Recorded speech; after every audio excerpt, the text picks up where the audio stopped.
الحمدللہ۔ 8ویں روزے کی نماز تراویح ہم نے ادا کی۔ آج کی نماز تراویح میں سورۃ انفال، سورۃ توبہ کی تلاوت کی گئی۔ الحمدللہ 10 پارے مکمل ہو گئے۔ سورۃ انفال، سورۃ توبہ کا عنوان ایک ہی ہے، جہاد۔ انفال نفل کی جمع ہے، زائد چیز کو نفل کہا جاتا ہے۔ ہم جو نوافل پڑھتے ہیں یہ فرائض سے زائد ہے، اور نفل کا دوسرا معنی ہے اللہ کا فضل، اللہ کا کرم۔ سنن اور نوافل پڑھنے سے اللہ اپنے فضل اور کرم سے فرائض کی کمی کو دور کر دیتے۔ کوئی پوچھے کہ نفل پڑھنے کا فائدہ کیا ہے، تو نفل پڑھنے کا فائدہ یہ ہے کہ فرضوں میں جو کمی رہ گئی ہے اللہ اس کو پورا کر دیتے۔ اور حدیث پاک ہے کہ قیامت کے دن بھی جن کے فرائض کم رہ گئے اللہ نوافل کے ذریعے ان فرائض کی کمی کو پورا کرے گی۔ اور رمضان المبارک میں تو خاص ہے، ایک نفل پڑھیں تو ایک فرض کے برابر، اور فرض پڑھیں تو 70 فرضوں کے برابر ہے۔ اللہ نے قانون اور ضابطہ بنا دیا ہے کہ رمضان المبارک میں ایک نیکی 70 گنا زیادہ اضافے کے ساتھ اس کا اجر ملے گا۔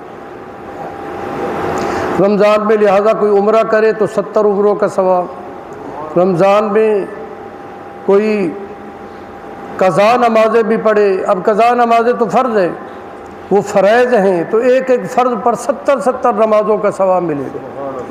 سورہ انفال میں اللہ رب العزت نے مال غنیمت کے بارے میں تذکرہ فرمایا ہے۔ میرے پاک پیغمبر یہ آپ سے پوچھتے ہیں کہ انفال کیا ہے، آپ بتا دیں کہ انفال سے مراد مال غنیمت ہے، جو جہاد کے دوران کافروں سے مال حاصل کیا جاتا ہے، چھینا جاتا ہے، اس کو مال غنیمت کہتے ہیں۔ مجاہدین میں تقسیم کیا جاتا ہے، اس کا 5واں حصہ جسے خمس کہتے ہیں مال خانہ میں، حکومت کے خزانہ میں جمع کیا جاتا ہے۔ تو یہ بتایا مال غنیمت مجاہدین کو اللہ تعالیٰ رزق حلال کی صورت میں عطا فرماتا ہے۔ 3 قسم کے رزق حلال ہے، ایک کا نام ہدیہ ہے، دوسرے کا نام مال غنیمت ہے، تیسرے کا نام مال تجارت ہے، نفع تجارت، تجارت کے ذریعے جو نفع حاصل ہوتا ہے۔ ہدیہ اللہ نے علماء، اولیاء، صلحاء کے لیے رکھا ہے۔ اس لیے حضور نبی کریم صلی اللہ علیہ وسلم کے پاس کوئی بال آتا، آپ پوچھا کرتے یہ ہدیہ ہے یا صدقہ ہے؟ یا رسول اللہ یہ ہدیہ ہے، قبول فرما لیتے۔ کوئی کہتا جی یہ صدقہ ہے تو آپ فقراء میں تقسیم کر دیتے، اور فرماتے کہ مجھ پر، میرے خاندان پر، میری آل پر اللہ تعالیٰ نے صدقہ زکوٰۃ کو حرام قرار دے دیا، لہذا جو اصلی سید ہوں گے وہ زکوٰۃ نہیں کھائیں گے، وہ صدقہ نہیں کھائیں گے، کیونکہ آل رسول پہ صدقہ زکوٰۃ حرام ہے۔ ہدیہ قبول فرماتے اور دعا بھی فرماتے، صدقہ کوئی دیتا قبول نہ فرماتے، فقراء میں، فقیروں میں، مسکینوں میں تقسیم کر دیا جاتا۔ اور اللہ تعالیٰ نے دوسرا مال غنیمت جو مجاہدین کے لیے رکھا ہے۔ اب تو جہاد نہیں ہے، جب جہاد ہوتا تھا تو مال غنیمت بھی آتا تھا۔ پہلی 3 صدیوں تک تو جہاد جاری رہا، اور اس میں فتوحات بھی ہوتی رہی، اس میں اہل کفر اہل اسلام میں داخل ہوتے رہے۔ یہ بھی جہاد کی برکت ہے، جہاد ہوگا تو اس سے فتوحات ہوں گی، ممالک فتح ہوں گے، شہر فتح ہوں گے، غیر مذاہب والے دین اسلام کو قبول کریں گے، دائرہ اسلام میں داخل ہوتے چلے جائیں گے۔ یہ جہاد کی برکت ہے۔ حضور نبی کریم صلی اللہ علیہ وسلم نے فرمایا کہ جہاد میری امت کا فخر ہے، جہاد میں میری امت کی عزت ہے، جہاد میں میری امت کی عظمت ہے۔ آج مسلمان ذلیل کیوں ہو رہا ہے؟ جہاد نہ ہونے کی وجہ سے۔ حضور نبی کریم صلی اللہ علیہ وسلم نے فرمایا جب میری امت جہاد چھوڑ بیٹھے گی اللہ کی طرف سے ذلت ان پر مسلط کر دی جائے گی، اور کافر متحد ہو کر مسلمانوں پر جھپٹ پڑیں گے، حملہ آور ہوں گے۔ جیسے کسی مردار پر بہت ساری چیلیں حملہ آور ہو جاتی ہیں، گدھ حملہ آور ہو جاتے ہیں۔ ایسے مسلمان، صحابہ کرام نے عرض کی یا رسول اللہ اس وقت مسلمان کم ہوں گے؟ فرمایا مسلمان بہت ہوں گے، لیکن حب دنیا میں مبتلا ہو کر یہ جہاد کو ترک کر دیں گے اور پھر ذلیل و رسوا ہوں گے۔ آج مسلمان غلامی کی زندگی کیوں گزار رہے ہیں؟ کیونکہ جہاد زندگی میں نہیں ہے۔ جہاد ہوتا تو غلامی نہ ہوتی۔ مسلمان کو تو اللہ تعالیٰ نے امامت عطا کی ہے، مسلمان کو اللہ نے قیادت عطا کی ہے۔ یہ تو بہت ساری قوموں کا قائد بنتا ہے، قیادت کرتا ہے، یہ امام بنتا ہے، اللہ نے اس کو امامت دی ہے۔ لیکن جہاد نہ ہونے کی وجہ سے آج غلامی کی زندگی اختیار کر چکے۔ ہم لاکھ طریقے اختیار کر لیں لیکن کوئی طریقہ کارگر ثابت نہیں ہوگا سوائے جہاد کے۔ افغانستان ہمارے سامنے مثال ہے یا نہیں ہے؟ افغانستان نے جہاد کیا ہے، آج انہوں نے ایک پیسہ تک نہیں دینا، بلکہ امریکہ ان کا مقروض ہے، اور افغانستان کا سکہ، اس کا رعب اور دبدبہ اللہ نے پوری دنیا پر ڈالا ہے۔ یہ جہاد کی برکت ہے، انہوں نے جہاد کیا 40 سال تک، اور آج ان کی کرنسی ہمارے پاکستان کی کرنسی سے 5 گنا 4 گنا زیادہ ہے۔ تو یہ جہاد کی برکت ہے۔ یہ نیٹو وغیرہ سب افغانستان کے سامنے فنا ہو گئے، کہاں چلے گئے؟ تو سورہ انفال میں اللہ رب العزت نے فرمایا کہ مسلمانوں تم پر جہاد جاری رہے گا، تمہارے ذمے ہے کہ تم جہاد کرتے رہو۔ مسلمانوں کی عزت، عظمت، وقار، قیادت، بلندی، رفعت یہ جہاد کے اندر ہے۔ جہاد کرو گے تو سر اٹھا کر زندگی بسر کرو گے، جہاد نہیں کرو گے تو بس رہ جاؤ گے، پھر پیچھے ہی رہ جاؤ گے اور تمہیں پیچھے دھکیل دیا جائے گا، تم کسی کام کے نہیں رہو گے، ناکارہ ہو جاؤ گے۔ اور آج کی صورت میں سورہ انفال میں اللہ نے فرمایا کہ تم دشمنوں کے مقابلہ کے لیے اپنے آپ کو تیار کیا کرو۔ جب یہ آیت نازل ہوئی تو صحابہ کرام نے گھوڑے پالنے شروع کر دیے کہ یہ گھوڑا یہ میرے لیے جہاد میں کام آئے گا۔ گھوڑوں کی وہ نگہبانی کرتے، اونٹوں کی نگہبانی کرتے۔ اور سورہ انفال میں اللہ نے اسلام کی سب سے پہلی جنگ غزوہ بدر کا ذکر کیا ہے، خاص طور پر غزوہ بدر 313 اور ادھر مقابلے میں 1000 کا لشکر، لیکن اللہ تعالیٰ نے 313 کو حضور نبی کریم صلی اللہ علیہ وسلم کی دعاؤں کی برکت سے غلبہ عطا کیا۔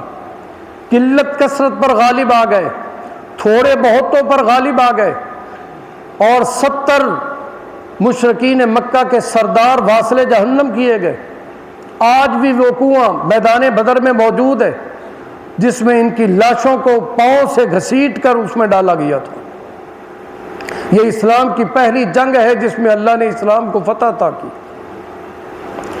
یہ وہی جنگ ہے جس میں ساری رات اللہ کے پاک پیغمبر سجدے کی حالت میں روتے رہے، اور سجدے کی جگہ آپ کے آنسو سے تر ہو گئی، ساری رات گڑ گڑاتے رہے اور اللہ تعالیٰ سے فتح مبین مانگتے رہے، اور اللہ نے عطا کی۔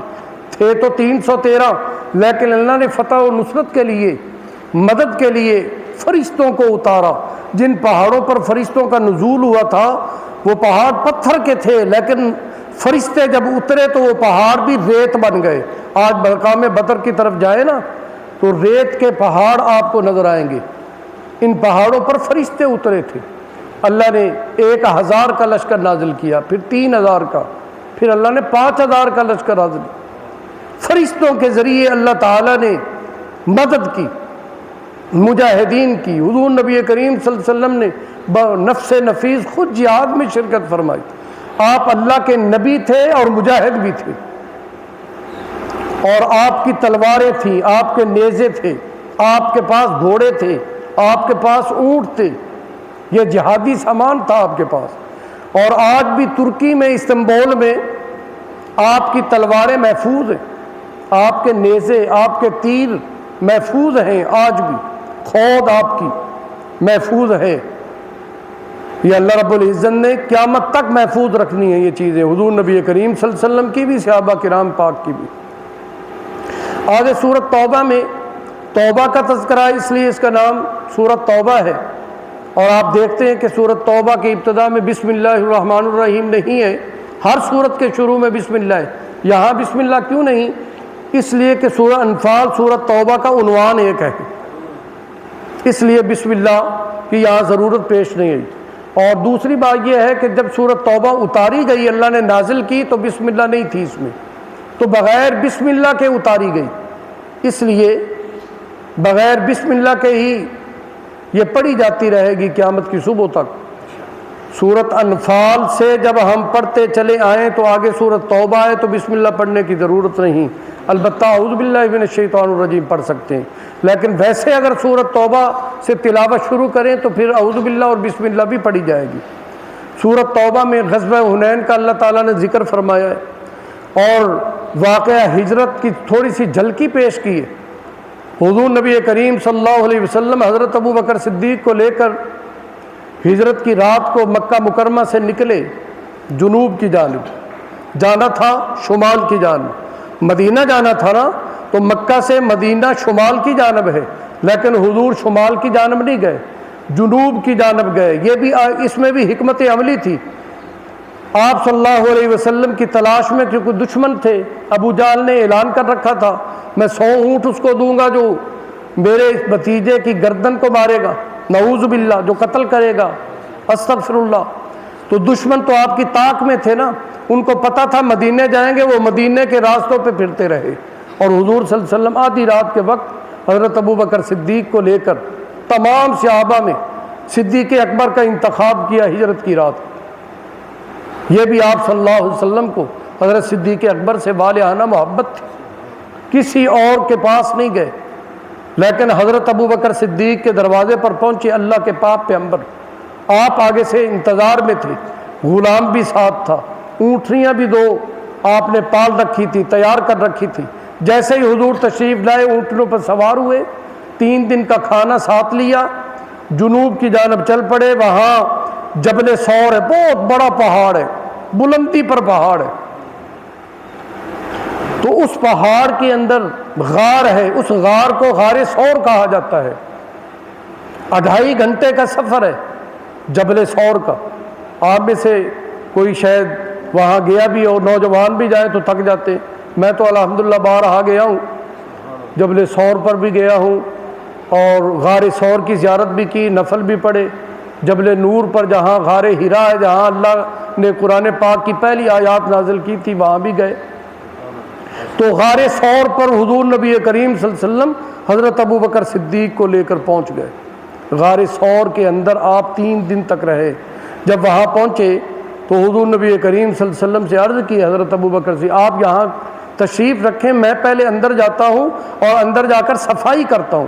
اپنے کپڑے سے غار کی صفائی کی، پھر حضور صلی اللہ علیہ وسلم کو بلایا اور وہاں پر حضور آپ کی گود میں، حضرت ابو بکر صدیق کی گود میں سر رکھ کر سو گئے۔ اتنے میں دشمن بھی پہنچ گئے۔ حضرت ابو بکر صدیق نے جب غار کے دہانے کی طرف دیکھا تو دشمنوں کے پاؤں نظر آ رہے تھے، گھبرا گئے۔ حضور نبی کریم صلی اللہ علیہ وسلم نے فرمایا ابو بکر کیا ہوا؟ یا رسول اللہ دشمنوں کے پاؤں نظر آ رہے ہیں۔ فرمایا ہم ان کو دیکھ رہے ہیں، وہ تو ہمیں نہیں دیکھ رہے۔ ان اللہ معنا لا تحزن ان اللہ معنا، اے میرے ابو بکر گھبرائے نہیں، غم نہ کریں، اللہ ہمارے ساتھ ہے، ہم دونوں کے ساتھ اللہ ہے۔ آپ گھبرا رہے ہیں، گھبرانے کی ضرورت نہیں ہے۔ اور یہ حضرت ابو بکر صدیق کی شان ہے کہ اللہ کے پاک پیغمبر کا سر ابو بکر صدیق کی گود میں، آپ کی آنکھ لگ گئی۔ اور حضرت ابو بکر صدیق کا اپنا دائیں پاؤں کی ایڑی ایک سوراخ پر جا رکھی گئی، باقی سوراخ تو سارے بند ہو گئے تھے، وہ ایک کھلا رہ گیا، کپڑا تھا نہیں تو آپ نے اپنی ایڑی رکھ دی کہ شاید کوئی موذی جانور نکلے، اللہ کے پاک پیغمبر کو نقصان نہ دے۔ تو یہ ذہن میں کیوں نہیں آیا کہ میں ایڑی رکھ رہا ہوں تو مجھے نقصان پہلے ہوگا؟ لیکن یہ عشق کی بات ہے نا، مجھے نقصان ہوتا ہے تو ہو جائے، میرے پاک پیغمبر کو نقصان نہ ہو، میرے محبوب کو نقصان نہ ہو، میرے محبوب کو تکلیف نہ ہو، مجھے ہوتی ہے تو ہو جائے۔ تو ہوا وہ کالا سانپ آ گیا۔ یہ جو کاڑے ہوتے ہیں نا، اندر سے بھی کاڑے ہوتے ہیں، باہر سے بھی کاڑے ہوتے ہیں، اس لیے تو ان کے کالے جھنڈے ہوتے ہیں، کیونکہ یہ سارے ہیں ہی کاڑے۔ وہ سانپ آیا کاڑا، یہ دشمن صحابہ ہے، اس نے ڈسنا شروع کیا، لیکن حضرت ابو بکر صدیق کا عشق مصطفیٰ دیکھی حرکت نہیں کی، زہر چڑھتا گیا، چڑھتا چڑھتا آپ کی آنکھوں تک پہنچا اور آنکھوں سے پھر آنسو نکلے نا، اللہ، حضرت ابو بکر صدیق کی آنکھ سے جو آنسو نکلا وہ گرا حضور صلی اللہ علیہ وسلم کے رخسار پر، نیچے نہیں۔ اللہ نے حضرت ابو بکر صدیق کی آنسوں کی بھی قیمت ڈالی ہے، قدردانی کی ہے کہ عشق مصطفیٰ میں اے ابو بکر تیری آنکھ سے آنسو نکل رہا ہے، اب یہ زمین پر نہیں گرے گا، محبوب کے رخسار پر گرے گا، اس چہرے پر گرے گا جس چہرے کی رب کائنات نے قسم اٹھائی ہے۔ جب حضور صلی اللہ علیہ وسلم کے چہرے پر، آپ کے رخسار مبارک پر آنسو گرا تو پھر آپ کی آنکھ کھلی۔ ابو بکر تم رو رہے ہو، کیا بات ہے، کیا تکلیف ہے؟ یا رسول اللہ کوئی چیز ہے، موذی جانور ہے، وہ مجھے ڈس رہا ہے مسلسل میری ایڑی پر۔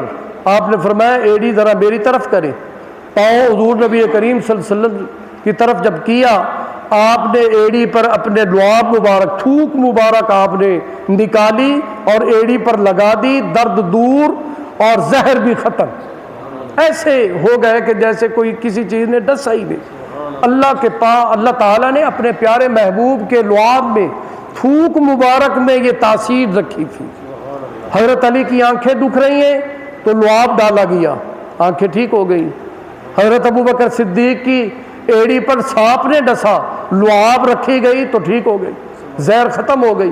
یہی لعاب کڑوے کنویں میں ڈالی گئی تھی اور وہ میٹھا ہوا اور آج تک وہ میٹھا ہے۔ آپ کا جانا ہونا، اس کنویں کا نام ہے بیر طفلہ۔ مکہ مکرمہ سے جب مدینہ شریف کی طرف آئیں 65 کلومیٹر پر بیر طفلہ، طفلہ ایک بستی ہے، قریۃ الطفلہ آتی ہے، وہاں پر وہ کنواں ہے اور اس کا پانی اتنا میٹھا ہے، کمال کا میٹھا ہے۔ یہ حضور صلی اللہ علیہ وسلم کے لعاب کا اثر ہے۔ تو آج اس کا بھی اللہ رب العزت نے تھوڑا سا ذکر کیا، ثانی اثنین کہا، اور آگے کچھ حصہ سورۃ توبہ کا کل ہے، اس میں 3 صحابہ کی توبہ کا ذکر ہے جس کی وجہ سے سورت کا نام سورۃ توبہ رکھا گیا ہے۔ اللہ تعالی ہمیں قرآن پاک سے والہانہ محبت عطا فرمائے، قرآن کریم پر عمل کرنے کی، سمجھنے کی توفیق عطا فرمائے، آمین یا ربنا کریم۔